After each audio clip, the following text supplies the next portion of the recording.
ಒಬ್ರು ಓದ್ತಾ ಇದ್ರು ಕಳೆದ ವರ್ಷ ಬಜೆಟ್ ನಲ್ಲಿ ಇದು ಬರ್ದಿದ್ದಾರೆ ಇಂಪ್ಲಿಮೆಂಟ್ ಆಗ್ಲಿಲ್ಲ, ಇದು ಬರ್ದಿದ್ದಾರೆ ಇಂಪ್ಲಿಮೆಂಟ್ ಆಗ್ಲಿಲ್ಲ, ಇದು ಬರ್ದಿದ್ದಾರೆ ಇಂಪ್ಲಿಮೆಂಟ್ ಆಗ್ಲಿಲ್ಲ ಅಂತ ಓದ್ತಾ ಇದ್ರು ಸಭಾಧ್ಯಕ್ಷ.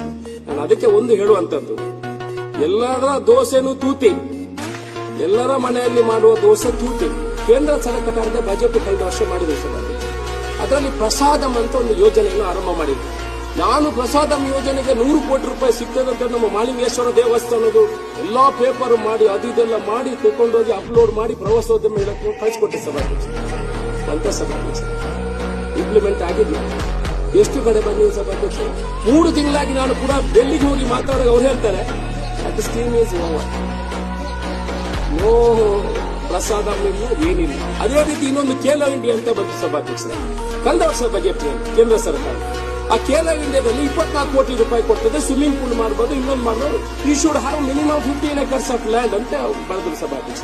ನಾನು ಅಲ್ಲಿ ಒಂದು 15 ಎಕರೆ ಜಾಗ ಗ್ರೌಂಡ್ ಮಾಡ್ಲಿಕ್ಕೆ ಎಲ್ಲ ಮಾಡಿ ಅಪ್ಲೋಡ್ ಮಾಡಿ ಕಳಿಸಿದೆ ಸಭಾಧ್ಯಕ್ಷ.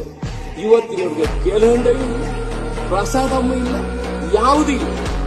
ಎಲ್ಲ ಎಲಿಜಿಬಿಲಿಟಿ ಕ್ರೈಟೀರಿಯಾ ಇದೆ, ಎಲ್ಲ ಅಪ್ಲೋಡ್ ಮಾಡಿ ಆಗಿದೆ. ಯಾಕೆ ಇದನ್ನು ನಾನು ಅವರನ್ನು ದೂರುದು ನಾವು ಒಳ್ಳೆಯವರು ಅಂತಲ್ಲ, ಎಲ್ಲಾ ಕಡೆ ವ್ಯತ್ಯಾಸಗಳು ಇರ್ತದೆ. ದೂರುದು ನಾವು ಯಾವತ್ತೂ ಬೇಡ.